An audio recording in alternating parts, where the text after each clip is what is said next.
deuxième partie de l'émission est toujours consacrée à 2001 et on va aborder une partie qu'on avait survolée la dernière fois parce qu'il n'y avait pas grand chose à dire, mais là, oh là là, c'est la partie télévision. Et en fait, dans la partie télé, c'est la déferlante de la télé-réalité, puisqu'on commence l'année autour du mois d'avril avec le Lofter Up and Down, Lofter Move Around, qui était là. Alors moi j'ai regardé la première, hein, je le dis. Bah, tout le monde. En cachette, un peu. Et là, il faut dire que pour cette deuxième partie d'émission, Marie-Cat,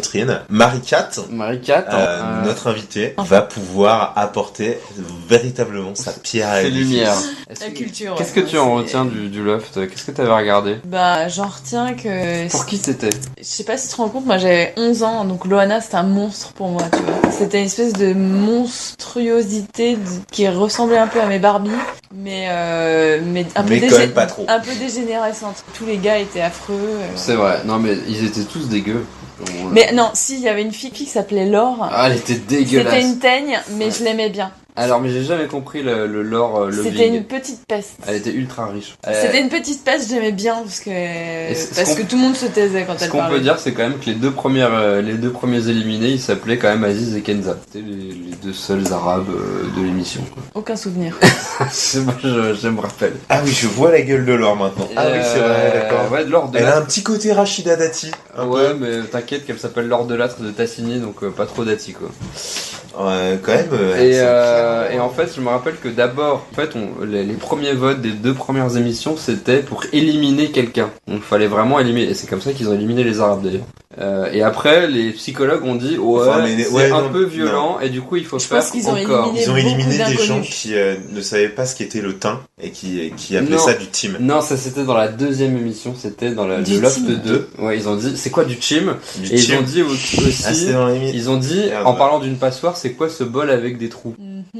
Mais y a pas une rumeur qui dit que les gens des télé-réalités c'est quand même bien des acteurs? Ça c'était dans C'est mon choix, autre émission phare. Non mais moi je pense que les gens des télé-réalités c'est des acteurs. Ils font pas ça, c'est pas leur vraie nature. Donc ça veut dire que t'es optimiste. C'est pas leur vraie nature. Nature. Moi, je pense que malheureusement, tu trouves vraiment des gens comme ça. Pardon. Grosse info, je viens du coup de savoir que Stevie faisait partie du premier Loft. Bah oui. Oula, je tombe sur une photo de Loana aujourd'hui. Oula. Ouais. Non. Alors, il faut pas remuer le couteau dans la plaie. Parce qu'en fait, il y a eu la Star Academy. Qui était vachement plus regardable. Avec Jennifer qui arrivait. Il y avait, comment il s'appelait? Olivia Ruiz. Ouais, non, mais Mario Baravec qui a Dijon. Non, il y avait surtout l'autre, Jean-Pierre, là, Georges Alain? Non. Jean-Pascal. Je suis un agitateur, un sanibroyeur. Non, c'était une grosse merde. Un animal, oui, mais j'ai dû faire. Une grosse merde. Il y avait eu Popstars aussi. Dans la même année. Popstar. Mais il n'y a pas que ça. Qui a gagné avec Vandelli, Bruno Vandelli, Quadricolore. Ouais, Vandelli. Non, c'est pas ça. Colique. Il y avait, toujours dans le côté, donc Koh-Lanta qui commence. Il y avait aussi Confession intime. Alors vraiment, pour la France du dessous, ça a été vraiment une échappatoire, cette émission. Et Star à domicile. Alors là, c'est un bisou à un ami. Qui écoute l'émission et qui nous a montré la vidéo de Star à domicile avec Patrick Fiori. Apparemment, cette vidéo a disparu d'internet. Je vous en supplie, si quelqu'un la remettez là.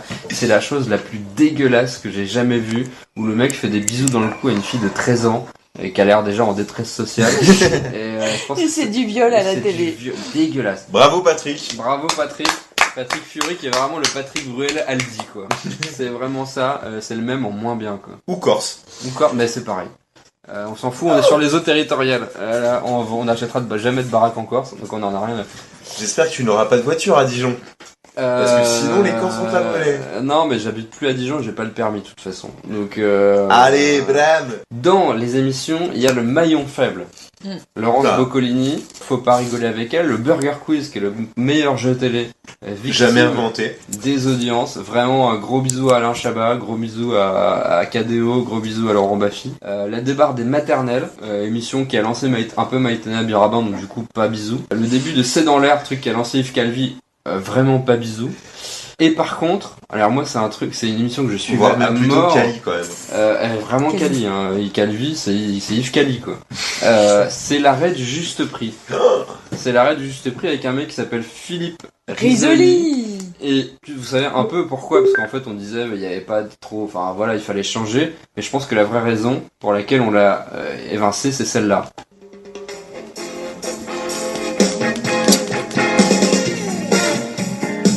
Est-ce que tu sais ce que c'est, Sylvain Schiffer?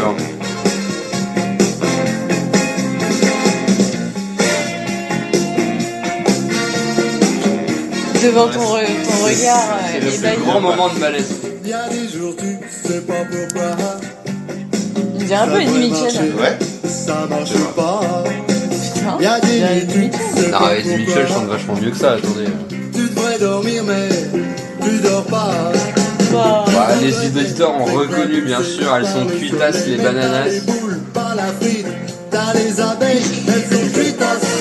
Les bananas. Voilà. C'est Philippe Risoli, l'animateur du Juste Prix. Et je crois qu'en fait, il s'est fait. Alors, je coupe cette merde. Il s'est fait taper sur les doigts parce qu'il avait tendance à le passer dans le Juste Prix. Ils avaient dit c'est un peu abusé quand même de passer des trucs comme ça. Mais c'est un des grands moments de culture de la France. Et la fin du Juste Prix, moi, c'était un peu un drame parce que je regardais ça le midi.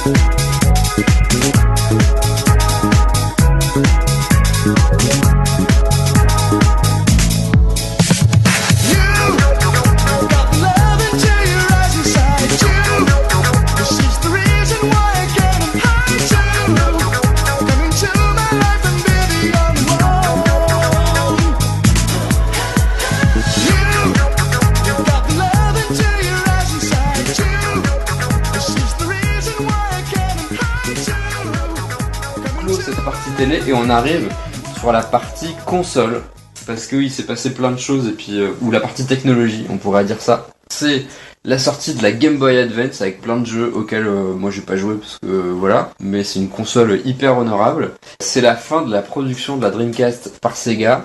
Et la Dreamcast, c'est vraiment, c'est un petit peu le cinéma d'auteur de la console, quoi. C'est gros succès critique, mais aucun succès public.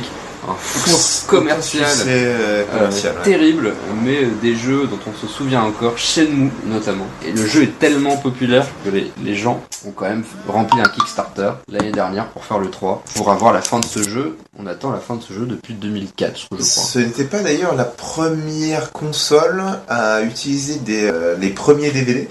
Non, ça c'était la PlayStation 2. Non, la Dreamcast, je crois pas, je pense pas, ou peut-être pas la Dreamcast de base. Et en tout cas, la PlayStation 2, c'était un de ses arguments de vente, c'est qu'elle avait un excellent lecteur DVD. À une époque où le lecteur en soi déjà valait très cher. Ceci étant dit, on peut actuellement trouver des Dreamcast sur le net à 20 €. Ouais, mais achetez-les, hein, franchement achetez-les. Ça vaut largement l'achat. 20 €, qu'est-ce que c'est? À Paris, c'est une pinte. Pour 20 €? Non, c'est 3 pintes. En happy hour. C'est une Qui a été dans le 5e. commercialisé pour la première fois au Japon en 98. Tout à fait, à Néphar 98, et franchement, la Dreamcast, alors pour tout le reste, Crazy Taxi, Jet Set Radio, Et bam, Ready to chirelouche Rumble, dans ta gueule, bam. bam, c'est arrivé avant la PlayStation 2 et c'était la première. à l'époque, qui ferme sa gueule, ce qui n'était pas ferme des DVD. sa gueule, Autant pour qui moi. ferme sa gueule. C'était des Ferme CD-ROM bien à ta gueule, l'époque. Sylvain Schiffer. Je te l'ai dit, à la CD-ROM de première 1,2 émission, gigaoctets. tu peux pas Test. Ok, d'accord. Voilà. Et ben, 20 € pour une Dreamcast. Il y a le mot rêve dedans. Allez-y. C'est l'invention, la même année, de l'iPod.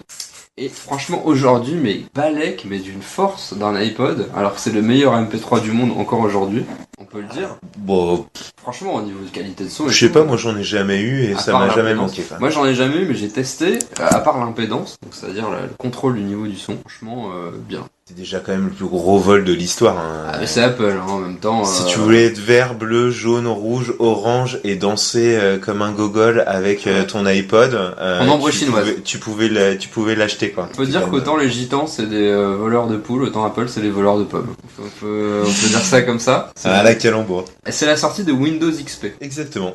Qui a fait largement son temps, quoi. Ouais. On me dit dans l'oreillette qu'au travail de Marie-Cat, il y a encore des Windows XP. Mais ça reste une rumeur. Et ça ne nous regarde pas. Mais franchement, Windows XP, moi je dis gros bisous, quoi. Enfin, un système stable pour un Windows. Pas plus que 98 sur la fin. Ouais. C'est comme tous les systèmes d'exploitation de Microsoft. Sur la fin, c'est toujours très bon. Une petite page sport où j'ai 2 informations à donner sur les sports. Je pense que je suis le seul à être intéressé par cette page-là. C'est la dernière fois où Nantes a été champion de France avec des buts de Marama Vairua, et pour moi c'est une sorte de dieu vivant. C'est pas un très grand footballeur, mais allez sur sa page Facebook, allez lire ses interviews, le mec c'est un poète du ballon rond. Gros bisous à Marama, c'est une grosse référence pour moi. Et surtout c'est l'année du transfert du vrai Jupiter, a.k.a. Zinedine Zidane, de la Juventus au Real Madrid. 500 millions de francs, c'était tellement une somme à l'époque. 75 millions d'euros, il avait pété le score. Ce record a tenu jusqu'à la vente de Cristiano Ronaldo du Manchester jusqu'au Real en 2009 pour 94 millions. Et on peut dire qu'il n'y a jamais que Zidane qui a valu autant d'argent. Tous les autres sont quand même des gros fragiles.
Mais on arrive à la partie musique sur laquelle je pense que Marie-Cat va beaucoup intervenir. Hop, on ne regarde pas les recherches. Excusez-moi, les recherches qui ont été ardemment menées. On va essayer d'être plus court que la dernière fois, et plus court tout court, en parlant d'abord des grands titres, des grands albums qui sont sortis en 2001, et ensuite on va analyser les charts de la semaine du 27 juin 2001, et vous allez voir qu'on va bien rigoler. Alors dans les grandes sorties, on va d'abord faire les trucs culturellement acceptables, et ensuite on va descendre graduellement dans les tréfonds de la culture. C'est quand même la sortie de Discovery des Daft Punk. Et ça c'est de l'info. C'est de l'album et aussi. Moi j'ai une théorie, et je dirais que cette théorie, elle a créé littéralement le concept de l'émission, parce que c'est le premier argument qu'on a eu avec Sylvain Schiffer. Moi j'ai une théorie, c'est que un groupe ne vaut que pour ses 2 premiers albums, et après ça chute drastiquement. Et Daft Punk, c'est leur 2e album studio. Ouais, même c'était pire que ça. La première fois qu'on en a parlé, c'était de dire que le premier album était génial et le deuxième était complètement de la merde. Non, moi je disais, premier album, on saisit l'époque, 2e album, c'est la fameuse maturité, et après, c'est des mecs de plus de 30 ans qui nagent dans le pognon et puis ils en ont plus rien à foutre. Et bah les couilles. Et Daft Punk, alors ils ont fait Human After All après, qui est franchement pas mal, et ils ont voulu justement aller un peu vers l'art contemporain. Moi je le salue. Pas non plus un très grand album, mais il y a des morceaux assez cool. Et après, ils ont l'album live, bien, mais c'est un album live, donc c'est pas un album. Et après, il y a Get Lucky. La thune. Intéressant, j'ai bien aimé écouter, mais sous la douche. Entre temps, ils avaient fait la bande originale de E-Tron aussi. De Tron, ouais, mais c'est pas... Alors là, qui est un album en soi, qui est pas forcément dégueulasse, que personne n'a écouté, mais qui est plutôt D'ailleurs, la première chanson qu'ils avaient choisie, qui est sortie, qui n'est pas dans le film, s'appelle Fragile. Fertile. Et je dirais, les causes et les conséquences parfois se mélangent. Mais Discovery, c'est un putain de grand album. Moi, C'est vraiment très cool. C'est un mot, Marie-Cat. Non. Non, rien. Non. C'est pas ton style de musique, Marie-Catherine? Si, ouais, mais les Daft Punk en 98 avec Around the World. C'était une de mes chansons préférées de tous les temps. Mais... Clip de Michel Gondry. Ouais. Exactement. J'avais 8 ans, je regardais tous les matins dans le M6 Musique, là, ou je sais pas quoi. Peut-être MTV. Et après, j'ai plus aucun souvenir. T'étais MTV, t'étais déjà un peu branché sur la musique cool. Sur celle-là, en tout cas.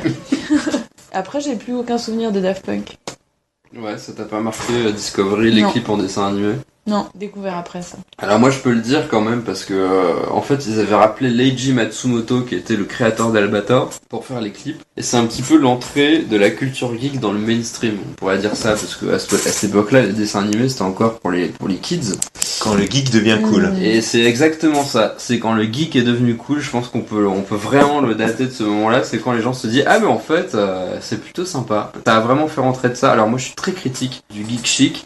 Mais je trouve que c'est globalement de la merde. Mais pour la déhiérarchisation culturelle et enfin l'entrée de ces artistes du dessin animé dans le panthéon de la culture, je trouve que ça a fait du bien.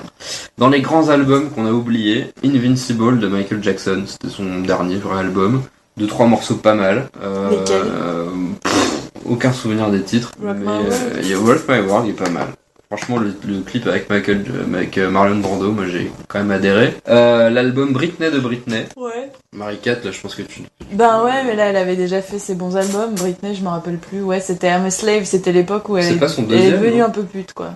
Ouais. C'est ce qu'on dit dans le jargon de la musique, en termes techniques. Elle est devenue un peu pute. C'était son troisième Moi je dis que c'est le deuxième. Non, il y a eu le premier One More Time, le deuxième Oops I Did It Again, et le troisième... Oula, on a affaire à du gros niveau, ouais, non là...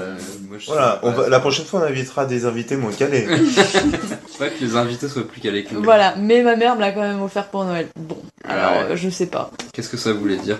Je sais pas. Je crois qu'en fait, cet album-là, ça restait quand même très potable musicalement, parce qu'elle avait enfin réalisé son rêve, c'était de le faire réaliser, produit par les Neptunes. Les Neptunes, ouais, Pharrell. Qui n'est autre que Pharrell. Pharrell est un autre type. Et Chad... Mais Slave for You, c'est clairement un de ses meilleurs morceaux. Mais les morceaux sont super bien, il y en a qui sont plus trop écoutables là aujourd'hui, mais... Slave for You, le clip est dégueu. Chad Hugo. Mais le truc s'écoute. La musique, elle est ouf. Ouais. Elle est ouf. Grosse année de départ pour Alicia Keys. C'est Song in A minor, la sortie de cet album. Je pense que tout le monde a écouté avec la chanson Pauline. I keep on falling.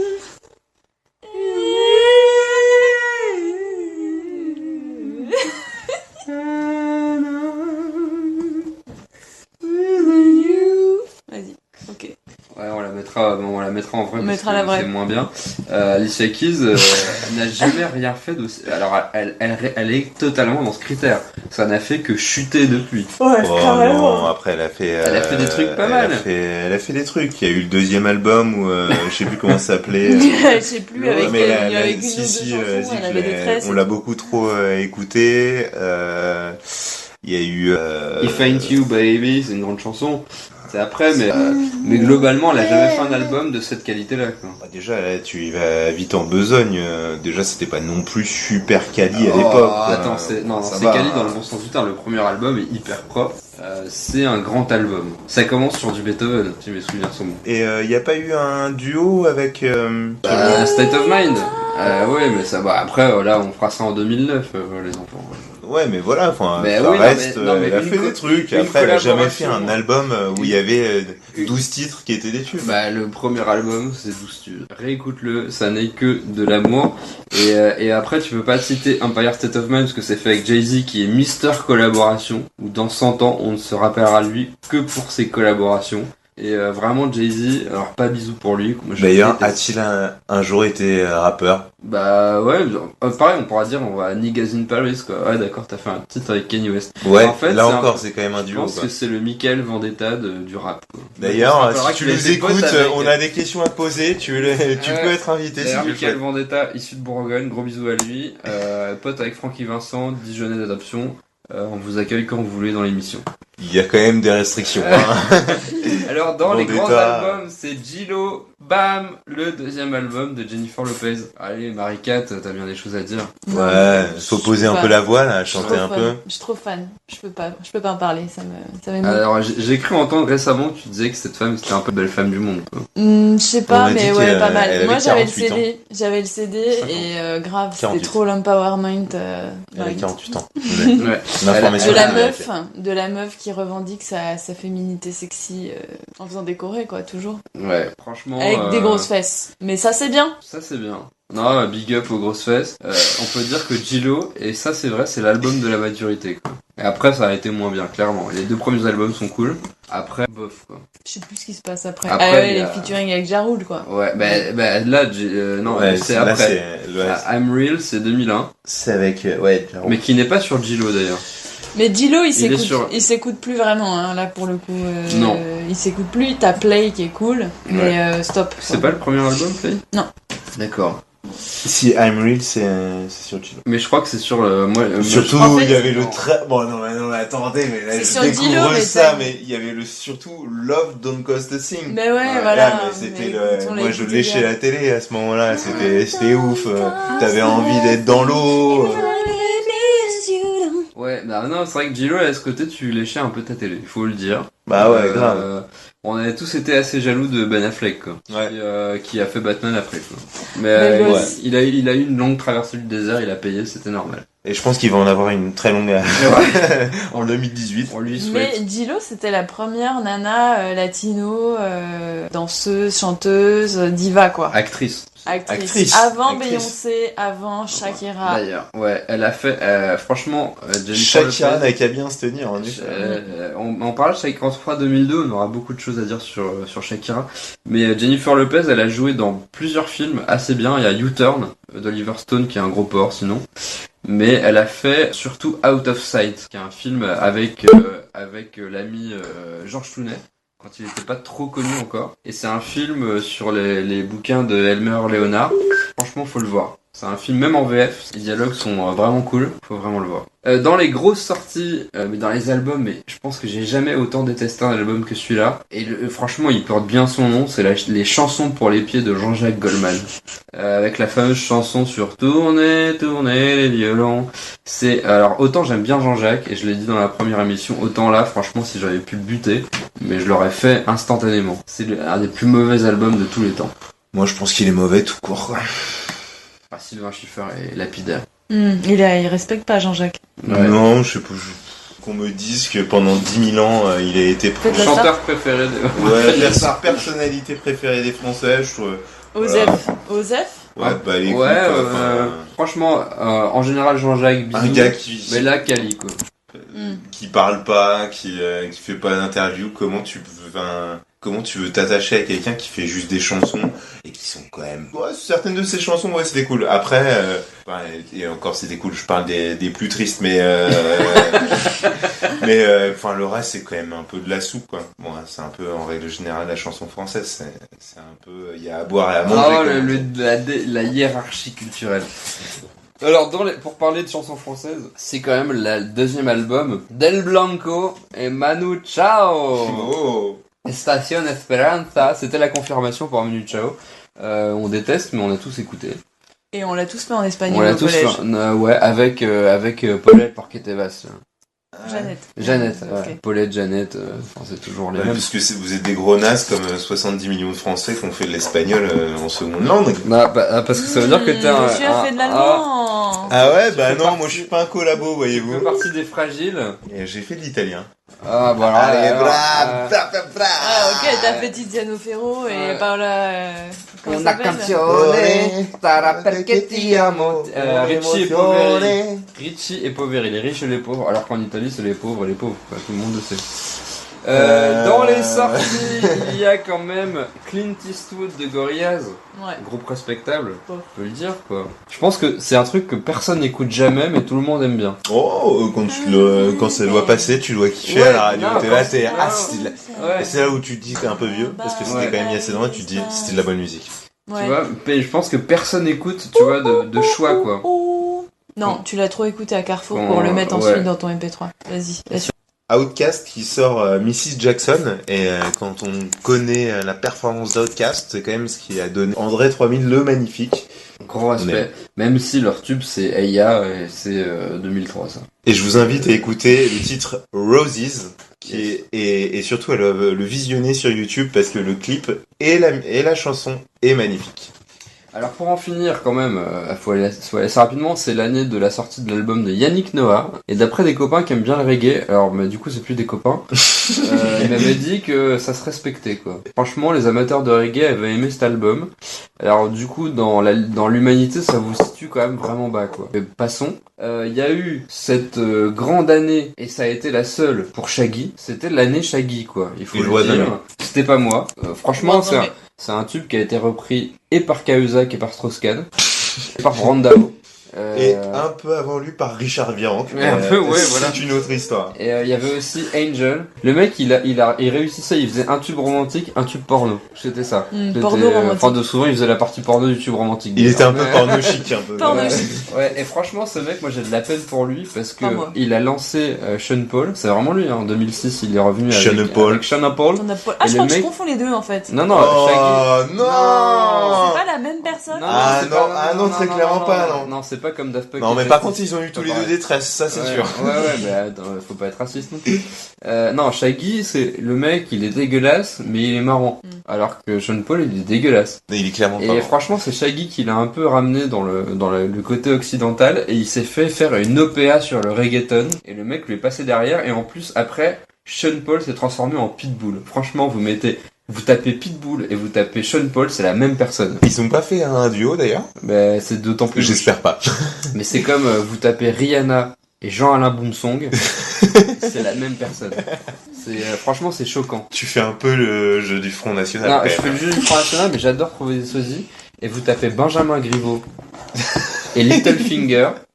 T'as le type et vous allez voir, franchement, vous allez vous rendre compte qu'on se fout de votre gueule. Dernier truc dans la musique, avant de passer ensuite à la musique sociale, juste c'est la grande année pour Nutty, puisque c'est l'année de la sortie de Trop peu de temps. Génial. Il y a trop peu de temps à vivre ici pour jouer cette tragédie.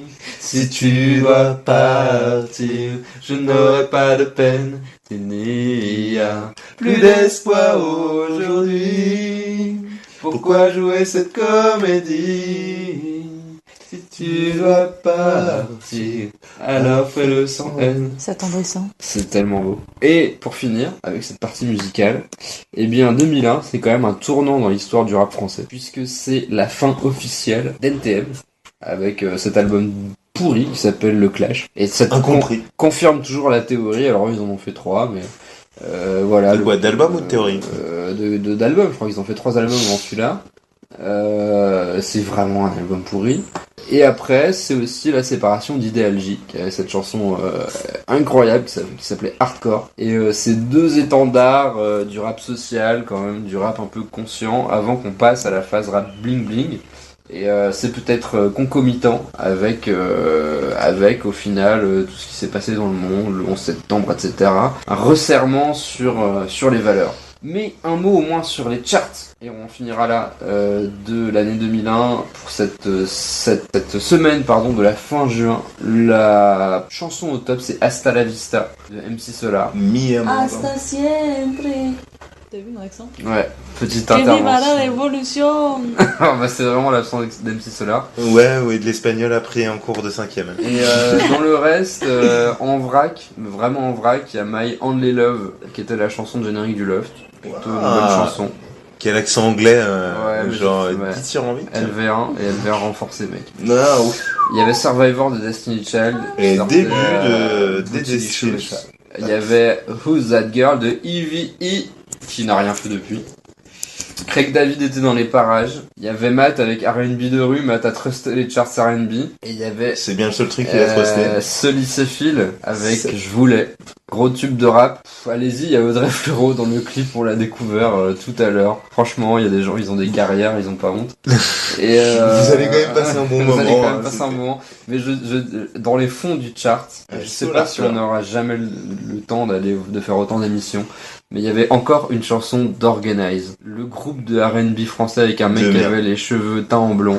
Organize, composé par Mike et Philly. Alors franchement, si on peut un jour avoir dans l'émission Mike et Philly, ou pas, mais je sais plus lequel. Ou les deux. Mike et Philly, du coup. Moi, j'ai plus ou l'un ou l'autre. J'ai ou plutôt les envie deux d'en ou avoir pas. un et pas l'autre, mais je sais pas lequel est lequel, du coup je dis Mike et Philly. Donc tu préférais celui qui avait les cheveux jaunes Clairement, ou pas? Non, celui qui avait les cheveux jaunes, parce que c'est celui qui avait la voix de Barry White. Et l'autre, franchement, c'était tellement un faire-valoir. Il ressemblait à Stéphane Dalmat, qui était déjà pas un footballeur extraordinaire à ce moment-là. Voilà, Mike et Philly, Organize. 2001 était riche en musique, mais beaucoup de choses. mais dur quand même.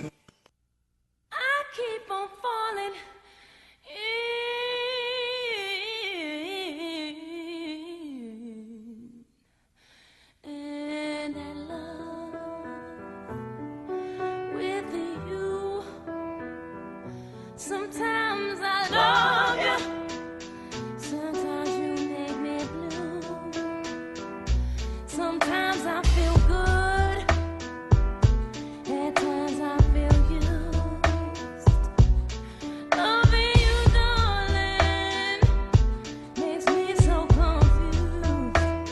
I keep on falling in and out of love with you. I never loved someone the way that I love you. I never felt this way. How do you give me so much pleasure? It causes me so much pain. Just when I think I'm taking more than would a fool, I start falling back in love with you. I keep on falling in and out of love with you. I never loved someone the way that I love you. Oh, baby,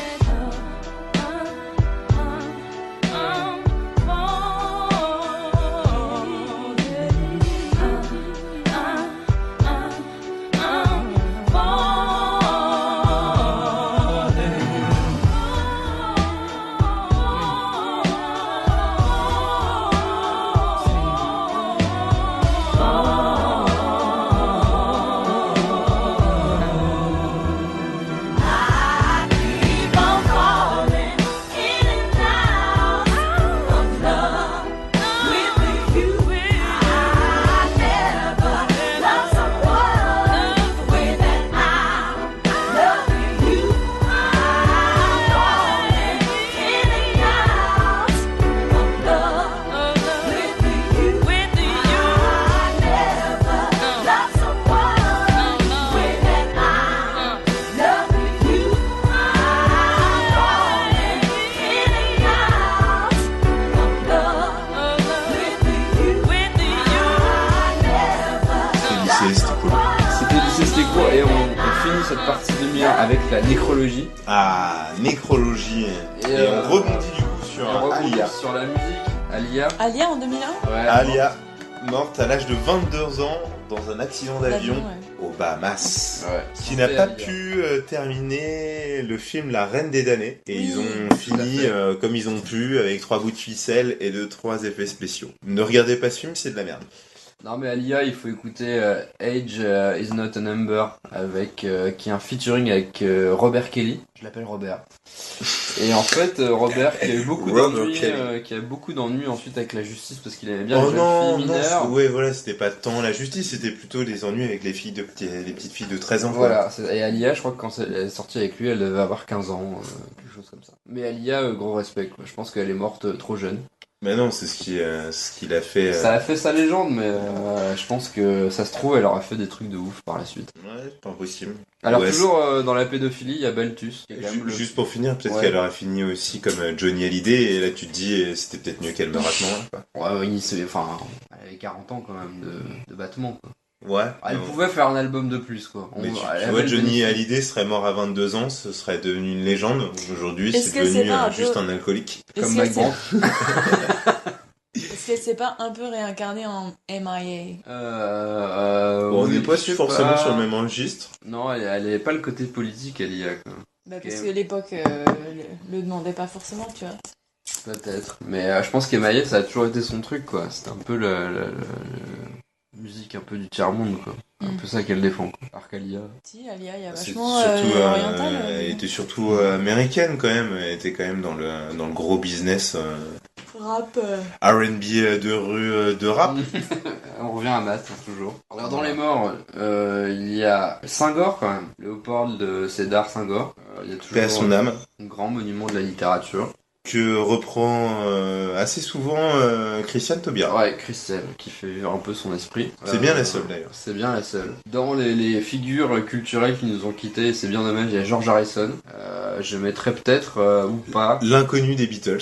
Non, ouais, non, il y a Ringo Starr, quoi. Non, c'est vrai que. Ouais, les Ah, deux, ils ouais. ils Non, se mais tenaient Ringo la Starr, main. au moins, tu dis c'est le moche, quoi. Ouais, Tu c'est dis, l'improbable le du moche. groupe. Alors Ouais, que- George Harrison était quand même un peu plus. Mais il y a quand même Something in the Air. Je sais pas si je le mettrai au montage, mais écoutez-le, quoi. C'est quand même une des meilleures chansons des Beatles. Il y a Anthony Quinn. Alors moi, j'adore cet acteur. Gros acteur. Il a joué Stradivarius. Ça pose le mec. Et il a joué dans Last Action Hero. Il joue le parrain de la mafia avec un faux accent hispano. Et franchement, faut le voir. Déjà, Last Action Hero, c'est un des meilleurs films de tous les temps. Et faut le voir. Mais surtout, il a joué dans tous les films, dans pas mal de westerns, Tout à fait. un peu italiens. Des bonnes années, quoi. Bon, Balthus, de toute façon, on s'en bat les couilles. On l'a Ouais. squeezé. Xenakis, musicien d'avant-garde. Auparavant architecte, qui a travaillé avec Le Corbusier. C'est bon pour le Scrabble. C'est bon pour le Scrabble. Maurice. Maurice, l'inventeur de Lucky Luke, et franchement, Lucky Luke, il est mort 2 fois. Encore une fois, faut faire attention avec ce qu'on fait avec, parce qu'il y a Maurice est mort, mais après, c'est Laurent Gérard qui a fait les scénarios, et c'est pas cool, quoi. Bah ouais. C'est quand même de la merde, ce qu'il fait. Qu'est-ce qu'il a Dans les trucs un peu sympas, enfin, moi, les gens que j'aime bien, il y a Ernest Gombrich, qui est un grand historien d'art, qui est mort à ce moment-là, et qui a fait la fameuse Histoire de l'art, où c'est un résumé qu'on a dans beaucoup de familles, il y a beaucoup d'intérieurs qui ont cette histoire de l'art-là, de Gombrich, et c'est un monument de cette science. On lui fait un gros bisou. Piero Umiliani, qui a fait cette musique sublime qui s'appelle Crepusculo sul mare, qui a été un des grandes bandes-son de Ocean's 12. Et on arrive à Charles Trenet. On va très vite parce que c'est un collabo, on s'en bat les couilles. Pas du tout, on n'arrive même pas à lui, on s'en fout. On passe directement à Gilbert Bécaud, qu'on Ouais. salue là où il est, et on arrive directement sur Carole Fredericks. Fredericks. Oh là là. Alors vas-y, on a apparemment tous Alors, les deux une anecdote. C'est toi qui personnelle. commence, c'est moi qui l'ai lancé, c'est toi qui commence. Alors moi je crois que le premier concert in my life, eh ben il y avait Carole Fredericks parce que c'était Fredericks Goldman Jones que j'avais vu au Maroc et c'était à l'époque où elle était encore à peu près en vie. Monsieur le colon. Ouais bah voilà, Gérard Collomb. Ça devait être en 92 je pense. Et je l'ai vue et même de loin tu la voyais. Elle était très imposante et elle chantait vraiment très très bien. Moi, je me rappelle que du haut de mes 5-6 ans, je me disais quand même ouais, heureusement qu'elle est là. Franchement, ton histoire, c'était de la merde. Ouais, mais j'assume. Mais. Bon, la mienne, elle est peu plus enfantine, parce que j'étais aussi plus jeune, parce que ce qu'on n'a pas dit, c'est que Phil Lelouch à l'âge d'Agnès Varda, quand même. Et du coup, moi, c'est un peu plus compliqué que ça, c'est que je ne connaissais pas Carole Fredericks. Et j'ai connu Carole Fredericks le jour où elle est morte. Alors tu me disais que mon anecdote c'était de la merde, mais la tienne elle est pas mal quoi. J'espère qu'elle ne s'arrête pas là. Non, elle ne s'arrête pas là, bien sûr que non. Là, je te mets dans l'environnement. Et tu te rends Et en compte fait, que c'était ta mère. Du coup, tu te... Du coup, je sais pas, tu vois les informations et voilà, et puis j'en discute avec mes parents et en fait, j'avais jamais entendu parler d'elle, tu vois, et c'était très bizarre. Et de voir un peu cet engouement pour sa mort, de gens qui vont saluer son œuvre, tout ça, de voir cette grosse femme noire qui faisait partie des enfoirés, mais que t'avais jamais vu avant et que tous les enfoirés saluaient et même ce jour-là, je me souviens qu'il y avait vraiment cette espèce d'hommage, quand même, très petit. Et j'avais pleuré. Ah ouais. Parce que j'avais trouvé ça vraiment très beau. Je serais incapable de te dire ce qu'elle a chanté, mais en tout cas, cette femme, elle envoyait du bois parce que l'hommage était à la hauteur de sans doute ce qu'elle envoyait. Sylvain Fragile Schiffer. On finit l'émission consacrée à 2001 là-dessus. et on se retrouve juste après pour parler de 2017.